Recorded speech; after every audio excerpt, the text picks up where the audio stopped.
e de muitos outros ligados aí a commodities, agora com o Alê de Lara, que está aqui presencialmente hoje para conversar com a gente. Ele que é Head de Commodities aí da Inside Research. Tudo bem, Alê? Olá, Brosco. Muito boa tarde. Boa tarde. Obrigado pelo convite novamente. É um prazer estar aqui na VMC. Prazer é nosso, Alê. Vamos começar então justamente por essa questão aí que envolve aí esse desbloqueio aí das exportações de grãos lá na região da Ucrânia, né, Alê? E a gente tem uma novidade sobre essa questão agora, que seria aí uma negociação aí para a liberação também da exportação de metais, né, inclusive minério de ferro, né? Como que esse tipo de informação impacta no setor? Quais peculiaridades aí que os metais têm para facilitar ou podem dificultar aí essa questão? Branco, segundo uma ministra da Ucrânia, o acordo que foi celebrado no último dia 22, um acordo histórico, ele envolve logística. Então, segundo a declaração da ministra ucraniana, qual a diferença de transportar milho e minério de ferro? Então, eles estão buscando estender esse acordo além de alimentos. Esse acordo foi intermediado pela Turquia e pelas Nações Unidas devido a um grave risco de fome, principalmente nos países do norte da África e países do Oriente Médio.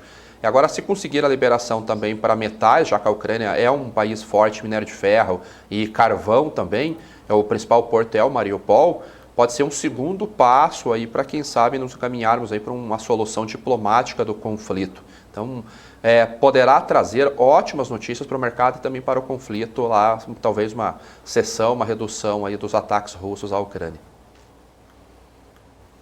Ok, Isa. Vamos acrescentar então Vicente Zotti, que é especialista em operações de commodities, assim como o Alê de Lara, para participar também da nossa conversa aqui. Boa tarde para você, Vicente. Boa tarde, é um prazer estar aqui com vocês hoje. Bom, ainda nesse sentido, ali, segundo a FGV, a queda do índice geral de preços de disponibilidade interna, que recuou 0,38%, teve o impulso ali das cotações de commodities também no mercado, né? O IPA-DI, que é o índice de preço por atacado, caiu 0,32%. As quedas verificadas nos preços de grandes commodities, como minério de ferro, soja e milho, explicam essa desaceleração da inflação ao produtor? A parte de IPA, né, IPCA, que é medido, tanto ele é montado, né, conforme a inflação ao produtor, a inflação ao consumidor, a inflação da construção civil. Então, ele tem sim impactos das commodities, né? Obviamente que para o produtor esse impacto inflacionário, ele às vezes não chega no mesmo tempo, porque as compras são feitas em uma determinada janela, aquela compra ela é consumida, só depois, quando uma nova compra ocorrer, que vai impactar numa redução de custos para os produtores. Porém, como a gente está falando de um índice que mede inflação ao consumidor, então nós vamos atacar principalmente, visualizar principalmente o preço do produto, o preço da commodity. E essa sim, realmente, ela teve uma redução, principalmente quando se compara os preços de maio, né, os preços de junho. Nós temos aí o milho que chegou na B3 a operar praticamente a R$100, acima de R$100, e agora nesse momento, R$86, R$85 é o preço que esse milho vem sendo trabalhado. O café chegou em Nova York a operar acima de 250 centavos de dólar por libra-peso, e agora a gente está vendo o café buscando novamente essa região dos 200 centavos de dólar por libra-peso. Então, para o consumidor, a gente acredita que vai haver, num determinado momento, uma redução, sim, da inflação, já que várias commodities estão ajudando nesse processo de pico de inflação, mas que, devido à questão sazonal, pode ser que à frente a gente tenha novamente novas altas das commodities, e aí vai novamente pressionar o índice de inflação. Tá certo, Vicente. Agora a gente tem um outro dado também, né, que saiu, que é o índice de preços mundiais aí da Agência de Alimentos das Nações Unidas, né, a FAO, né, e que caiu novamente em julho, aí teve uma média aí de 140,9 pontos no mês passado contra 154,3 aí, valor revisado em junho, né? Inclusive, o economista-chefe da FAO disse que o declínio nos preços das commodities alimentares frente aí a níveis muito altos é bem-vindo. No entanto, muitas incertezas aí permanecem no radar, né? Eu queria saber de vocês, tanto do Alê quanto do Vicente também, quais são essas incertezas? Ano passado nós tivemos uma alta muito forte, Brusco, nos óleos vegetais, e vinha acumulando altas desde 2020, porque na Malásia houveram problemas climáticos para a produção da fruta palma e muitos problemas também na colheita devido à falta de mão de obra que foi prejudicada devido ao Covid. E esse balanço ele veio apertado até este ano. A Europa, a Alemanha chegou a anunciar o banimento do óleo de palma para o uso de biocombustíveis. Alguns países reduziram a mistura do biocombustível no combustível mineral que chega ao consumidor, uma tentativa de aliviar a inflação de alimentos. Esse ano já o cenário mudou, o clima agora está muito melhor do que no ano passado, foram 2 anos de laninha, então há um excesso de óleos vegetais nesse momento. Então o óleo de soja em Chicago, por exemplo, chegou a ser cotado a 86 centavos de dólar por libra-peso, agora está rodando na faixa de 60 centavos, então é uma queda de quase um terço do valor, então isso acaba realmente reduzindo a pressão inflacionária nos alimentos. As incertezas que ainda ficam é como será o acordo, a viabilidade operacional desse acordo para as exportações ucranianas a partir do momento que as commodities que estão estivadas ou estão nos portos saírem, a chegada de novos navios. A Ucrânia ela tem um papel muito importante no cenário global de trigo, milho e semente de girassol. Essa região, junto com a Rússia, elas respondem por 1/3 da oferta global de trigo. Então, há muita incerteza ainda nessa viabilidade operacional. Nós estamos no meio do plantio, do desenvolvimento das culturas norte-americanas, de trigo, milho, soja e algodão, Europa também. E há muitos relatos de problemas climáticos, excesso de calor, poucas chuvas. A França, que é o maior produtor de trigo da União Europeia, vem relatando queda de produtividade. A Alemanha já relatou queda de produtividade. Itália, Estados Unidos também, o mercado climático com essa volatilidade devido ao risco de perda de produtividade. E esse é um ano que houve redução de área de plantio para algumas culturas, como é o caso do milho. Então, essa incerteza com relação à oferta que vai estar disponível para essa temporada 22-23 é o que deixa a FAO, a ONU, aí com um alerta ligado. Pois é, antes de passar a bola para o Vicente aqui, então uma informação aí, o Ale falou de soja, né? A gente tem aqui a informação de que a comercialização antecipada aí de soja 2022-2023 aqui no Brasil foi estimada aí em 17,3% do total esperado, ante 15,7% aí do relatório anterior, né? Segundo informou nessa sexta-feira aí a consultoria Safras e Mercado. Ainda assim, o número está aí abaixo da média histórica, que é de 21,5% para o período, no que diz respeito aí à safra futura, e também abaixo das vendas antecipadas em igual período aí do ano passado, que foram de 23%. Inclusive a consultoria diz o seguinte: a comercialização da safra 2021-2022 de soja do Brasil envolve aí 79,3% da produção projetada. Vicente. Esse dado é um dado interessante. Eu gostaria só de fazer um adicional ao ponto que o Ale colocou das incertezas, né? Por favor. Essa incerteza também eu colocaria a questão até da própria economia global. Se a gente vê um slowdown muito grande em várias economias, principalmente a chinesa, pode ser que essa incerteza ela realmente ocorra, e esse ponto pode pressionar demais a questão aí dos preços das commodities, já que você teria uma demanda muito menor, mas óbvio que é uma incerteza, né? A gente não tem a previsão e nem consegue nesse momento mensurar qual é a amplitude que isso pode ocasionar ou não, e até mesmo mais uma incerteza essa situação entre China, Taiwan e Estados Unidos também. Então realmente tem muita coisa nesse cenário para trazer de incerteza.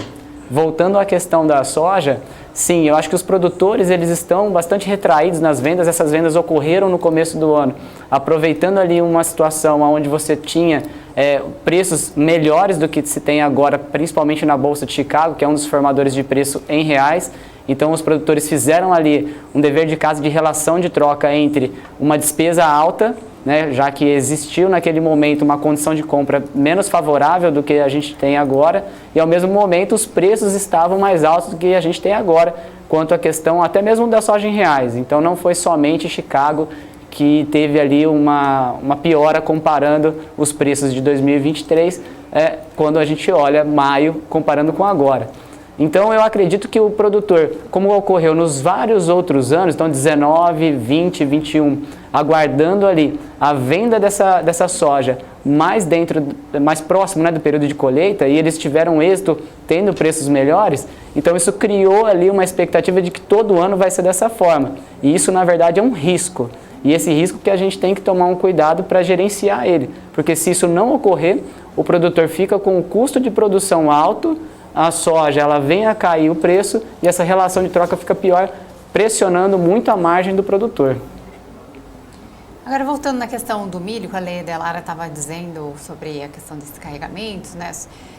A volta dessa exportação, mas aqui no Brasil, a China resolveu então abrir mão das exigências e deve importar milho brasileiro ainda neste ano. Esse foi um anúncio ali feito pelo Ministério da Agricultura, inclusive, abrindo mão das exigências, né, de praga, tinha várias exigências aí para comprar o nosso milho. Eu queria entender por que agora a China está fazendo abrindo essa exceção, abrindo mão dessas exigências para começar a importar milho brasileiro, quanto isso afeta no nosso agro? A gente tem capacidade aí para exportar para a China?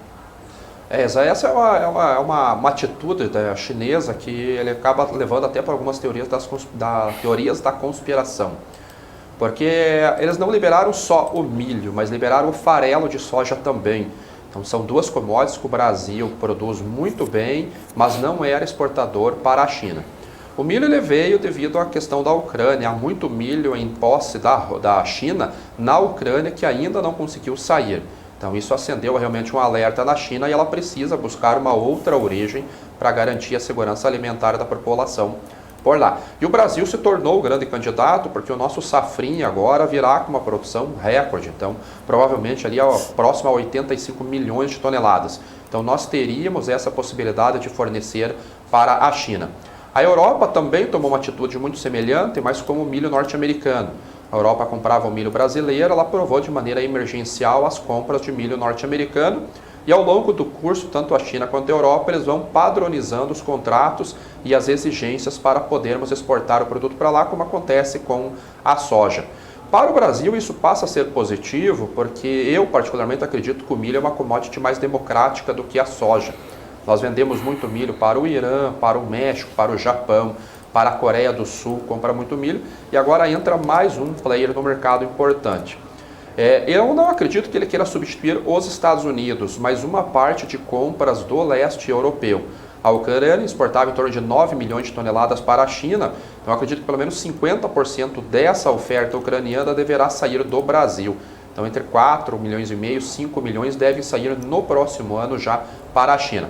E de maneira emergencial deve sair de 2 a 3 navios aqui, próximo a 200 mil toneladas de milho brasileiro para a China, talvez por volta de outubro ou novembro. Ainda há alguma exigência operacional de cadastro de exportadores aqui no nosso Ministério da Agricultura, no AQSIC, lá, que é o órgão chinês lá de controle fitossanitário, mas após isso deve sair em torno de 200 mil toneladas, eu acredito que esse ano ainda, talvez no começo do ano, ou início da próxima temporada aí em fevereiro, talvez comece a ter um fluxo um pouquinho mais recorrente para lá. Para nós é uma boa notícia. O Ale, Vicente também, a gente tem o pessoal aqui no chat participando, fazendo algumas perguntas. O Felipe, inclusive, ele ainda no campo internacional, né? Ele pergunta como que fica aí a questão do petróleo, né? Dos barris de petróleo aí, nesse cenário aí que a gente tem aí de conflito entre China e Estados Unidos. O petróleo ele é interessante porque caiu na bolsa, ele esteve operando até abaixo de 90, o último momento que eu vi ele estava na faixa de 90 dólares. Mas no mercado físico, o petróleo está sendo negociado na faixa de 105, 109, até o petróleo que sai da bacia lá do Mar Báltico, da Noruega, está na faixa de 121 dólares por barril. Então ele continua com um balanço muito apertado, mas temores de recessão tiraram investidores da commodity e levaram para outros ativos. Como o balanço ainda está apertado, está sendo refletido no prêmio de exportação nos portos de origem. Então a gente tem essa questão. A Rússia estava negociando o petróleo com um desconto que chegou a 30 dólares abaixo da Bolsa de Londres, o petróleo do tipo Brent. Mas como as sanções foram reduzidas com relação a meios de pagamento para algumas commodities, o petróleo russo já está sendo negociado com desconto entre 3 e 5 dólares. Já está mais próximo da normalidade o petróleo do tipo Expo, que também sai lá pelo Mar Báltico. Já o petróleo que saiu de Abu Dhabi, que é o petróleo Murban, que também é negociado na Bolsa de Londres e concorre com o Brent, ele está com um prêmio para a Ásia de 13 dólares acima do preço da Bolsa. Então, o cenário para o petróleo ainda é de aperto no mercado físico. A OPEP anunciou nessa semana uma elevação de apenas 100 mil barris por dia de produção. A Arábia Saudita está no limite operacional de produção do petróleo, então pela terceira vez na história ela conseguiu chegar a 11 milhões de barris de petróleo por dia, mas essa é uma capacidade que ela não pode manter por muito tempo sem o risco de danificar a estrutura operacional.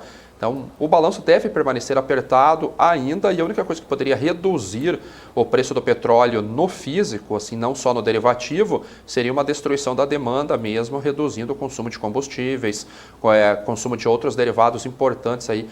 O problema é que a gente está vai entrar daqui a pouquinho no inverno europeu. E no hemisfério norte, na verdade. E a Europa está sem gás. E o substituto natural para o gás natural seria o óleo diesel no aquecimento. E os Estados Unidos também está com pouca oferta de gás natural. Daqui a pouquinho volta a trabalhar Freeport, vai pressionar os preços do gás natural e o petróleo se torna o candidato a substituir. No mercado de oferta pequena, acredito que a gente tem fundamento ainda para a alta do petróleo ainda para o fim do ano, aproveitando essa sazonalidade de óleo de aquecimento, gás natural e da própria gasolina. Tá certo. Vicente, alguma ponderação com essa questão do petróleo? A nossa grande preocupação com o petróleo, a Lê trouxe dados fundamentais aí para tomada de decisão ou mesmo análise referente ao cenário. A nossa grande preocupação é exatamente essa. Se a gente vê uma movimentação desse petróleo para cima novamente, devido às questões pontuadas pelo Alê, e de repente esse prêmio ainda continuar elevado, isso traz também mais um fator que pode pressionar de novo a inflação. E isso daí vira um ciclo muito negativo, já que você tem a perda do poder de compra da população, que inicialmente tem como origem o petróleo, mas como ele é base para muitos outros ativos, né, tem muitos derivados, então essa pressão inflacionária no petróleo causaria uma pressão inflacionária em vários ativos. Então a gente realmente está muito preocupado quanto a essa questão do petróleo e eu acho que ele talvez seja a chave para a gente ver um pico de inflação ou se não a continuidade aí de novos índices, umas novas altas, né? Tá certo. Tem inclusive uma pergunta aqui, deixa eu ver, a Gisela Marchiori, ela diz: Alê, por favor, e os árabes? Não é um mercado de grande consumo para esta estatística? Consumo, será que é do petróleo? Não ficou muito claro aqui, se ela puder até mandar de novo. O Oriente Médio inteiro, ele consome muito alimento, e aí ele compra muito alimento aqui do Brasil, compra muito milho do Brasil, e compra o trigo russo e o trigo ucraniano, ele demanda muito. Na verdade, o Oriente Médio ele produz fertilizante e energia, que é o que ele tem em grande quantidade. Gás natural, petróleo, combustíveis, são os maiores fornecedores de ureia para o Brasil, por exemplo, Oman, Catar, eles são grandes fornecedores de ureia para o Brasil, são os maiores. A Rússia ela fornece a maior quantidade de fosfatados para nós, potássio também, junto com Bielorrússia e Canadá. Eles demandam carne, demandam café, o Líbano compra muito café aqui do Brasil também. Então eles têm uma geografia muito particular e uma condição internacional muito particular. Consomem petróleo e eles são tão fortes no petróleo que eles têm um petróleo negociado na Bolsa de Londres, que é o petróleo do tipo Murban. Nós somos muito acostumados a ver o Brent e o WTI, o West Texas dos Estados Unidos, mas há um petróleo tão importante quanto esses que chama-se Murban, que é produzido em Abu Dhabi. Então eles conseguem segurar determinada oferta de produto, no caso de energia, mas eles demandam também muito alimentos. E é uma região que está sob risco de fome devido aos preços, devido à condição de proibição de exportações ucranianas. Então, até pressões vindo do Oriente Médio sobre a ONU que levaram os países a negociarem esse acordo lá para começar a liberar as exportações pelos portos ucranianos. Se foi isso, ela respondeu aqui, o Ale, ela estava se referindo à questão do milho. Ah, sim, eles compram bastante, compram milho do Brasil. O Irã, ele reveza ali com alguns outros países, mas ele está entre os 3 maiores compradores de milho aqui do Brasil. É uma trading só que acaba fazendo aqui, porque eles têm um embargo norte-americano, então pagamentos não podem ser feitos em dólar, né? É uma operação especial onde eles mandam um fertilizante para nós mandamos milho e faz uma troca de documentos de embarque, né? Um exchange for BL. Então é uma operação bem específica e eles compram muito milho. E a tendência é essas compras aumentarem agora aqui do Brasil, né? Os preços cederam bastante, o milho que chegou a ser cotado a $8 na Bolsa de Chicago, agora está trabalhando na faixa de 5,60, 5,70. Então, a expectativa de uma safra boa do Brasil, uma safra boa nos Estados Unidos, ele pode fazer o Irã voltar a comprar aqui, porque teria uma oferta de milho disponível no mercado com um preço um pouquinho mais baixo, a gente pode aumentar o fluxo para lá. Além voltando aqui para combustível, uma notícia ruim de recessão, né, faz o preço do petróleo, o preço do barril de petróleo cair. A gente viu aí o payroll vindo bem bom, mas ruim, né, como dizem os economistas, e precificando já aí provavelmente uma recessão mesmo, né, ali nos Estados Unidos.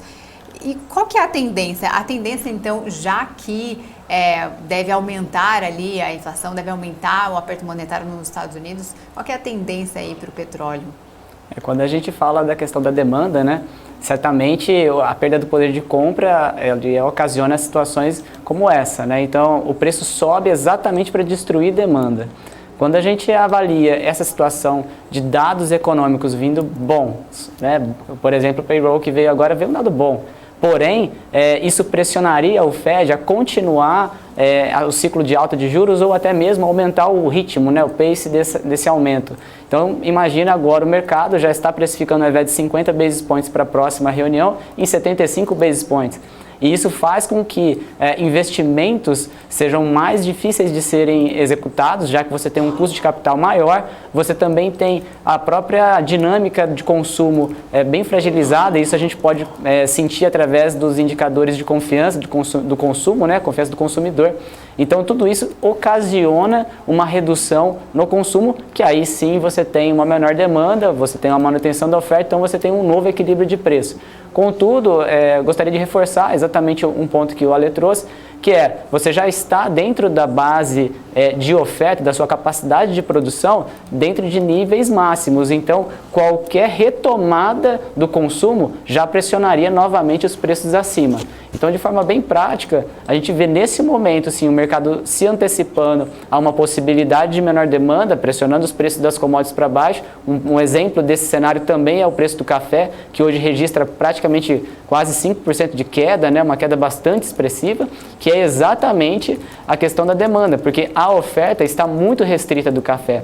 Porém, se você tem uma expectativa de demanda muito menor, então existe aí uma necessidade de equilíbrio entre o fundamento da commodity, que é a oferta, demanda e estoques. Então, certamente, uma menor demanda pressionaria não só o preço da gasolina para baixo, petróleo, café, açúcar e todas as outras commodities que têm essa demanda elástica, né?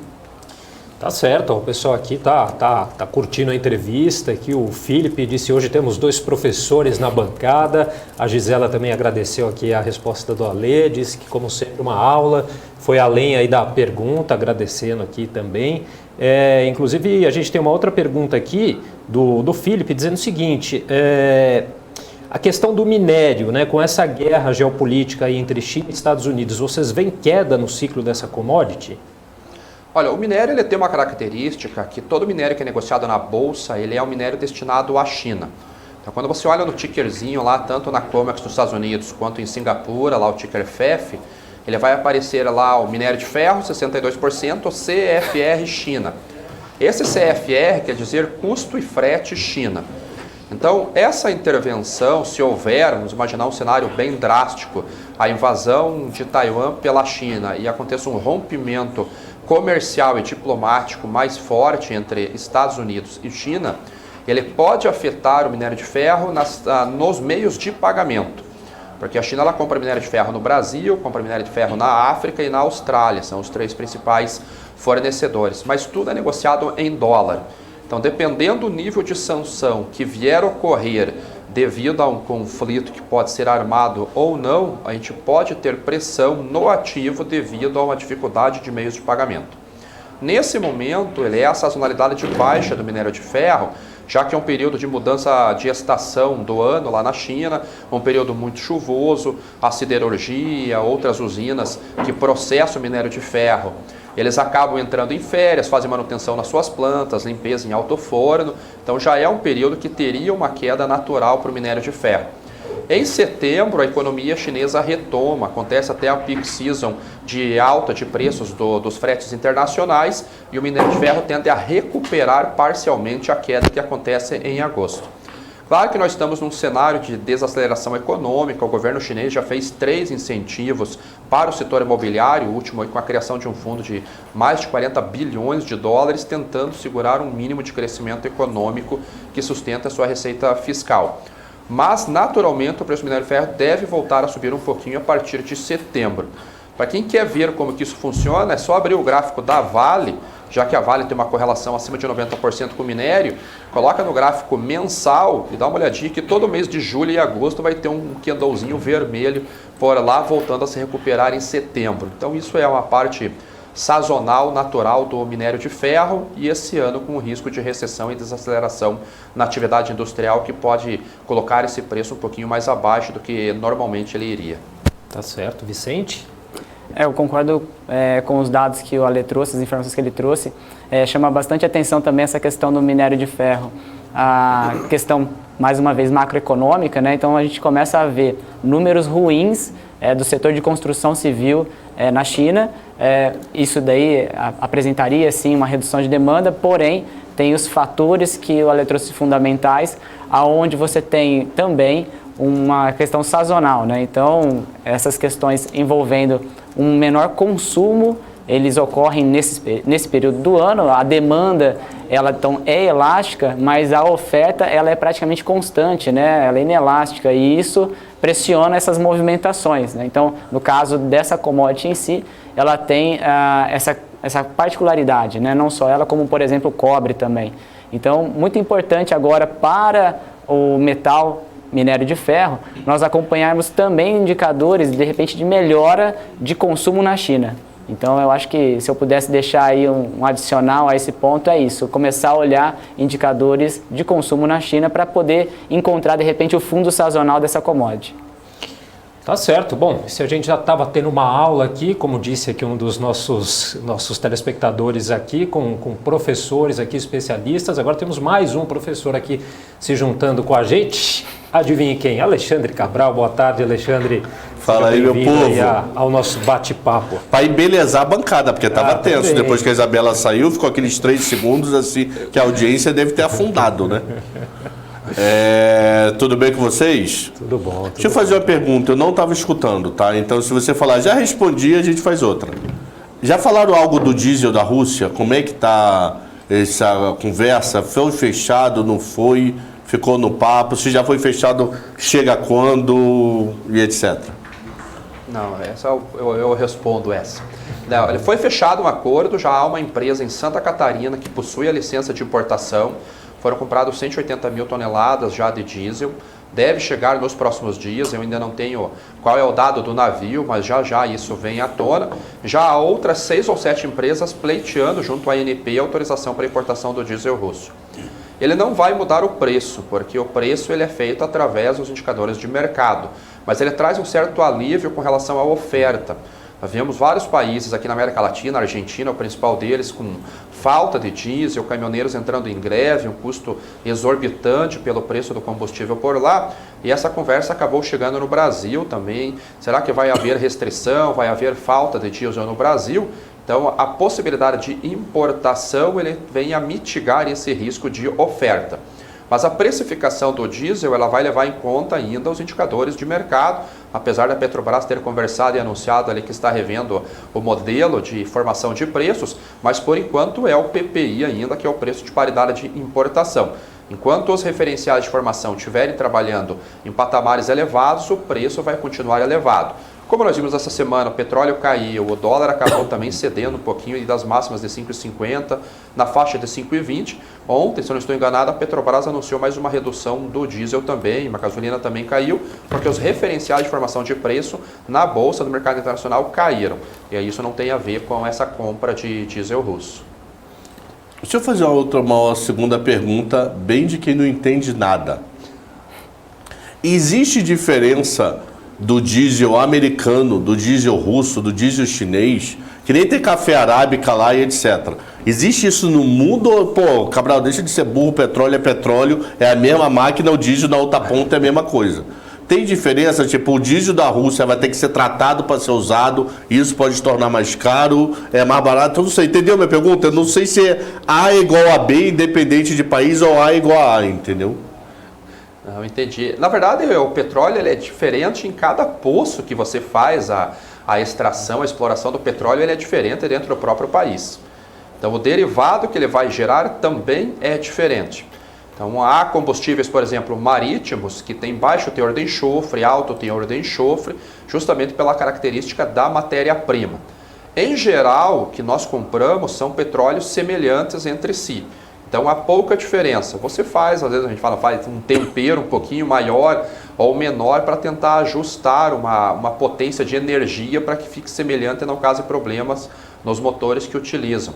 Então, nós vemos ali gasolina com diferentes octanagens, com adição maior ou adição menor do biocombustível. Isso não é exclusividade do Brasil.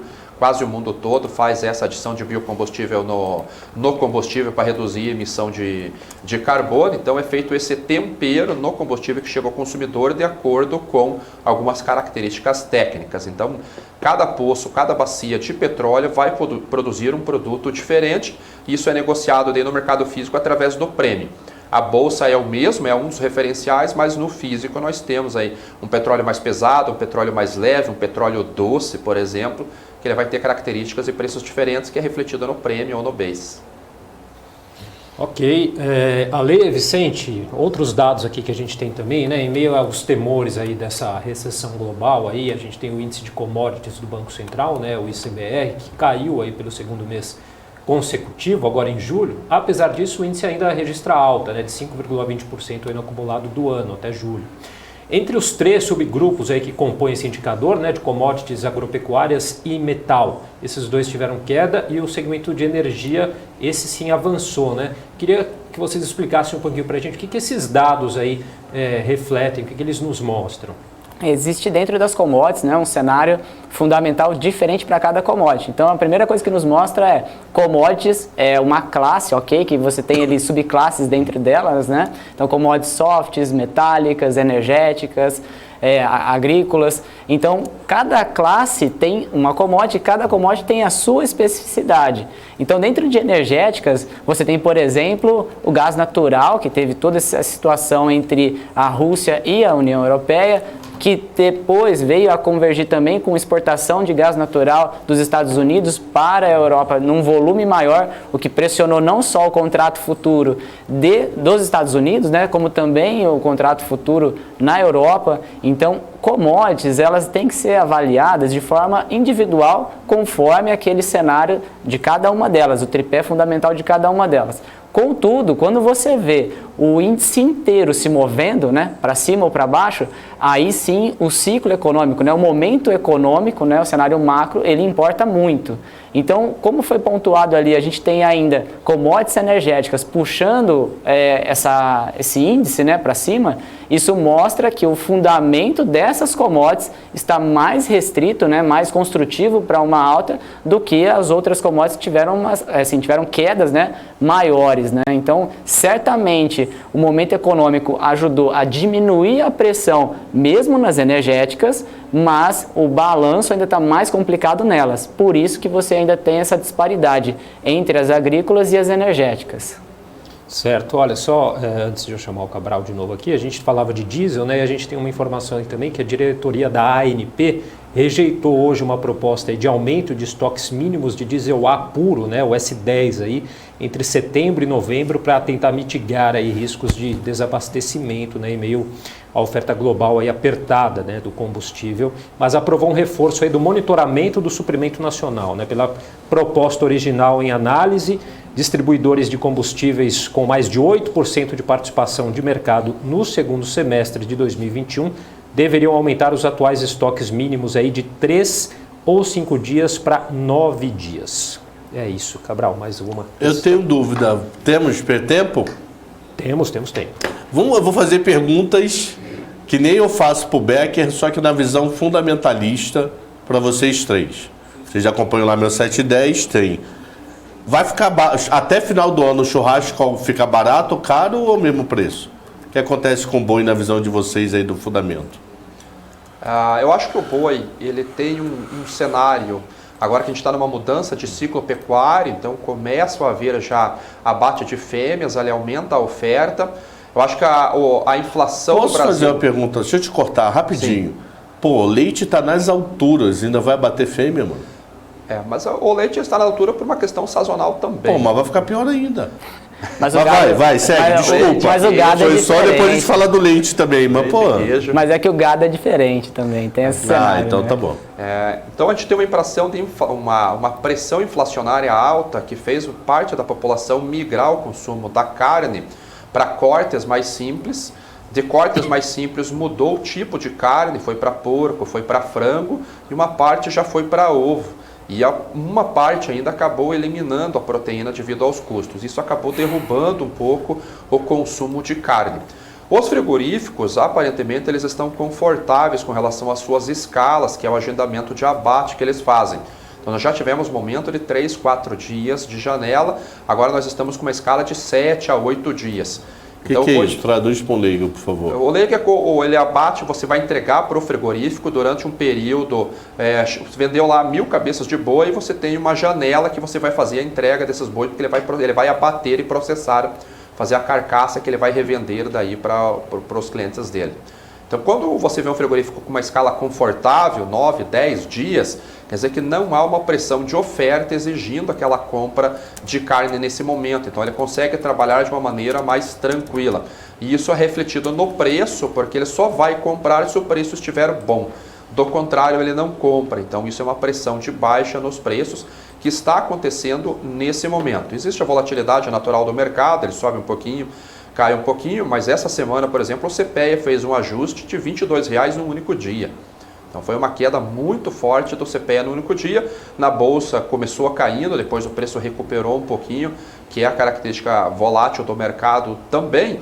Mas o preço do boi agora, se ele subir até outubro, que é o principal vencimento, o vencimento V, ok, no fim do ano, se não tivermos problemas com chuvas e o pasto conseguir desenvolver bem, essa entrada do boi nas águas deve trazer um alívio para o mercado também, porque nós teremos uma oferta boa já para o próximo ano, porque haverá pasto realmente para o pecuarista poder alimentar o seu gado. Então, é um cenário onde a inflação pode atrapalhar o consumo e a exportação também. A China compra muito, a Europa compra muito carne aqui do Brasil. Se essas exportações tiverem alguma retração, por menor que seja, isso é refletido no preço da arroba do boi. Então a gente já vê até o prêmio do boi China, que é um boi mais precoce, uma qualidade um pouquinho melhor, já esteve a 20, 30 reais por arroba de prêmio, agora voltou na faixa de 10, 15 reais a arroba, mostrando que realmente o frigorífico está tranquilo com relação às suas escalas de abate. Fechou. Vicente?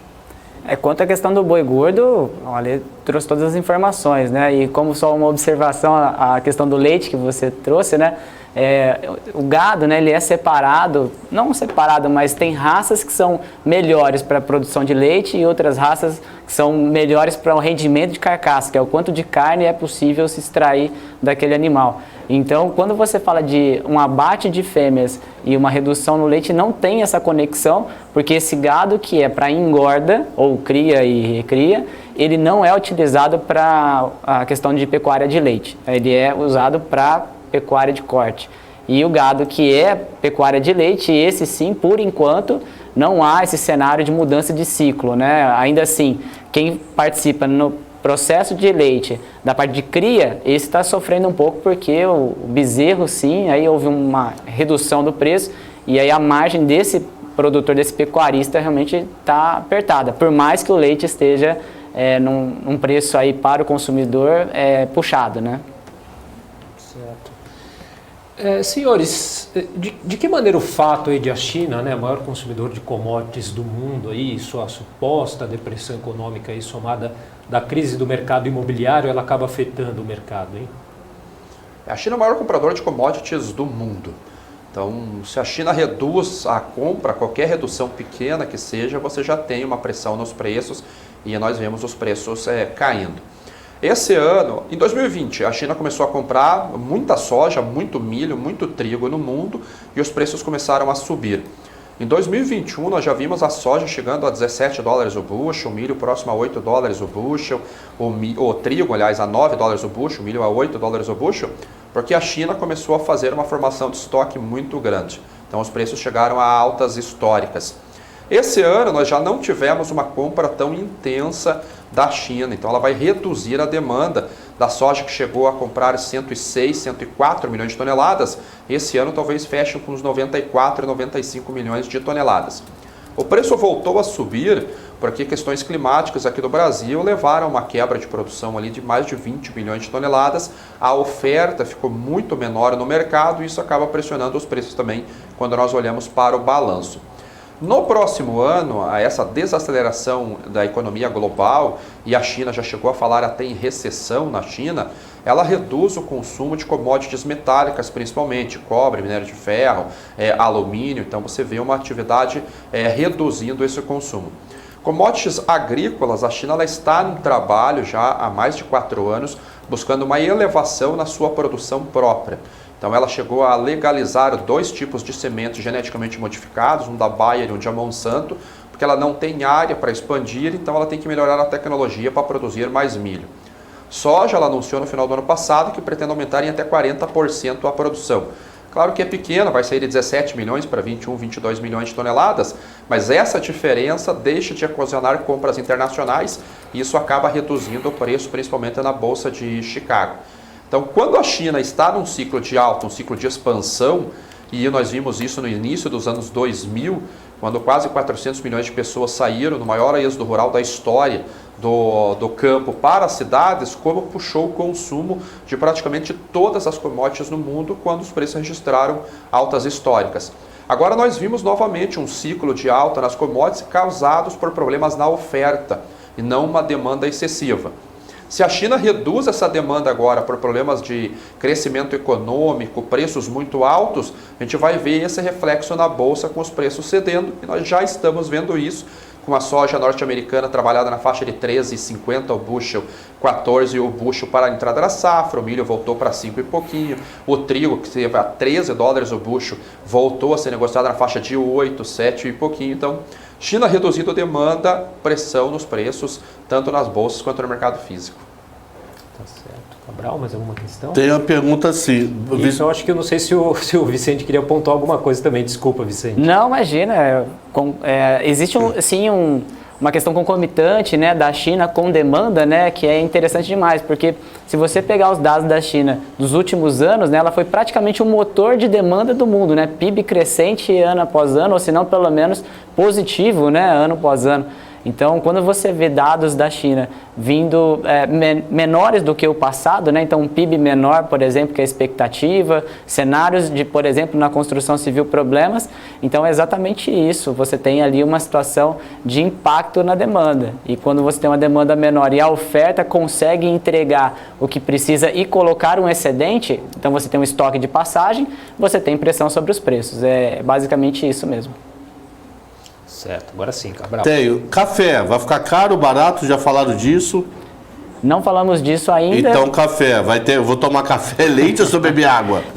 É aquela pergunta, né, Cabral? Você vai tomar pau, café e folha ou você vai tomar café, né? Porque... também depois a gente fala desse mito. Para tentar convencer meu pai, que ele ainda não convenceu não, mano. Legal, vamos lá. Então, café, para a questão futura, eu acredito ainda num processo de alta, devido à questão de uma frustração de oferta que pode realmente vir a ocorrer dentro, por exemplo, do próximo mês, uma confirmação de uma quebra de safra, né? Existem aí dados, por exemplo, do USDA ou do Rabobank apontando dentro da safra do café arábica uma expectativa de 41, 42 milhões de sacas de café, e isso o mercado está entendendo que realmente vai ser entregue. Ao mesmo tempo, há um contraponto a essa possibilidade de quebra e sim uma alta no café, existe essa questão da demanda global. Se a gente vê na Europa uma redução muito grande, principalmente na Alemanha, tá, dos consumos de modo geral, então você pode acompanhar isso através do dado de Retail Sales, que é a vendas a varejo, aí o café vai ter uma demanda menor e aí volta de novo naquele tripé que a gente estava comentando. Então, se tudo se mantiver da forma que está, os dados de exportação se mantiverem crescentes como está, ou pelo menos estáveis, muito provavelmente a gente vai tomar café mais caro a partir do final do ano. Pô, o cafezinho no final do ano tá caro. O leite tá caro? Ficou difícil essa mistura, né, de leite com café, né? Cerveja, Cabral. Pô, mas e o trigo? Vai subir? Porra. O trigo, a gente tem um cenário também parecido com as commodities agrícolas, que tem uma questão sazonal pelo lado da oferta. Então eu acredito que, se principalmente na Ucrânia nós tivermos um problema no plantio do trigo de inverno, que ele é plantado no inverno, fica invernando, né, colocando em termos fáceis, né, fica invernando até chegar o verão do ano seguinte, né, primavera do ano seguinte, e ele voltar ali a florescer e emergir. Então, eu acredito que se a gente tiver um problema na Ucrânia, nesse plantio de trigo de inverno, devido a questões de dificuldade de compra, né, poder de compra deles afetado, e também a questão do custo de produção, aí eu acredito que a gente possa ver de novo um rally de alta no trigo. Ferrou. Porém, agora eu ainda não consigo ter essa visão, para mim ainda está muito nebuloso. Tá aí açúcar. Mas para esse ano, só um pouquinho, só, Craval, desculpa. Claro. Para esse ano a gente tem trigo chegando agora no final do ano. Então essa visão que o Vicente trouxe é para o meio do ano que vem. Para esse ano nós temos a safra americana com uma qualidade excepcional para o trigo por lá. Há melhoras nos relatórios que o USDA disponibiliza toda segunda-feira às 5 horas da tarde.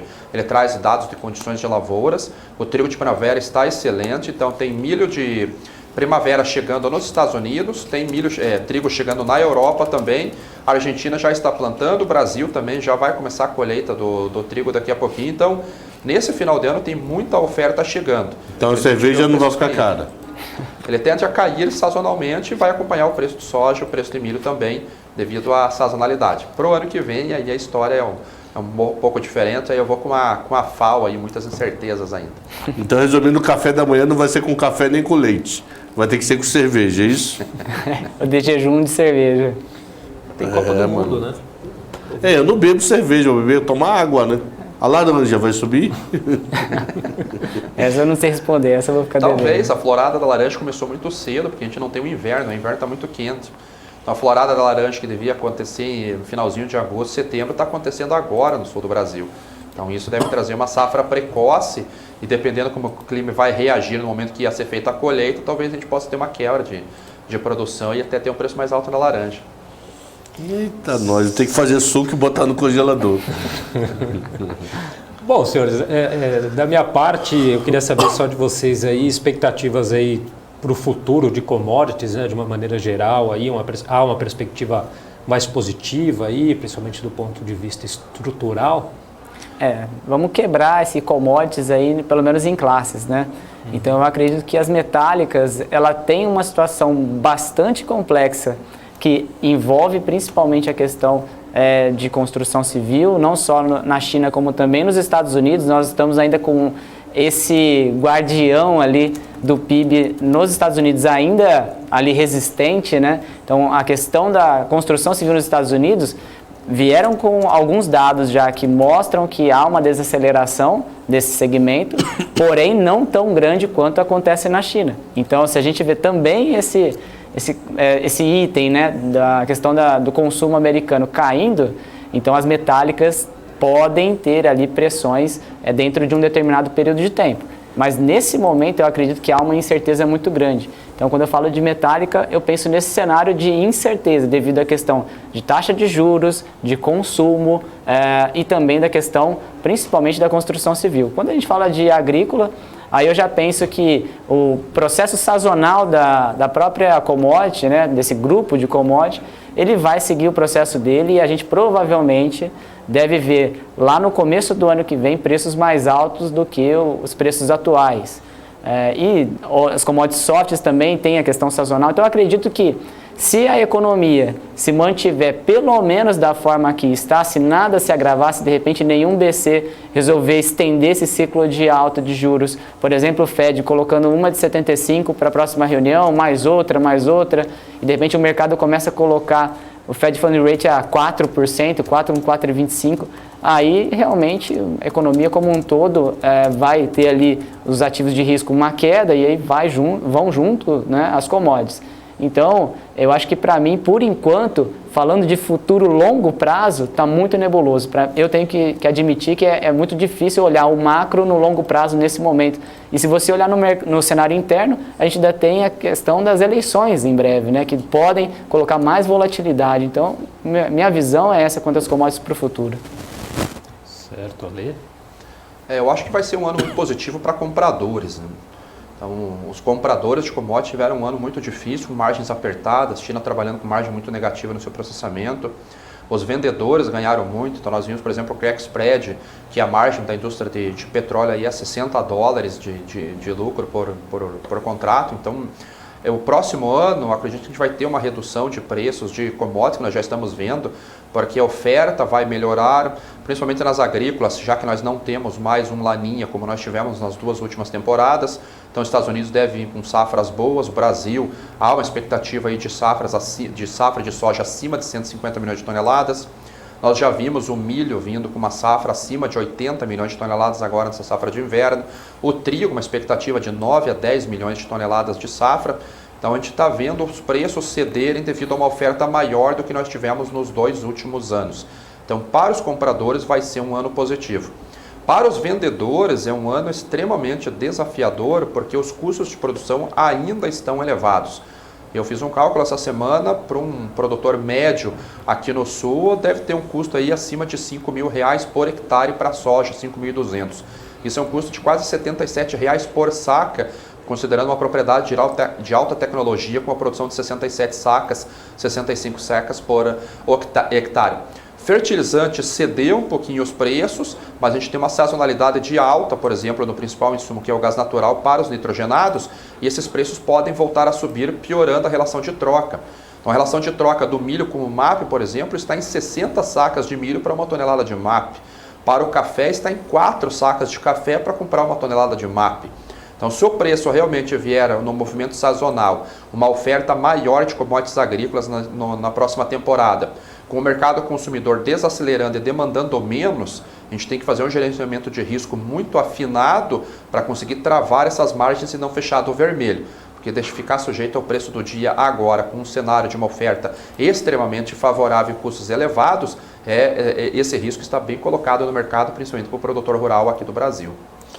Muito bom, senhores. Olha, gostaria de agradecer aqui o pessoal também aqui, participando bastante, elogiando, curtiu muito a entrevista aqui, 2 especialistas, aliás, 3, né? Temos o Cabral aqui também.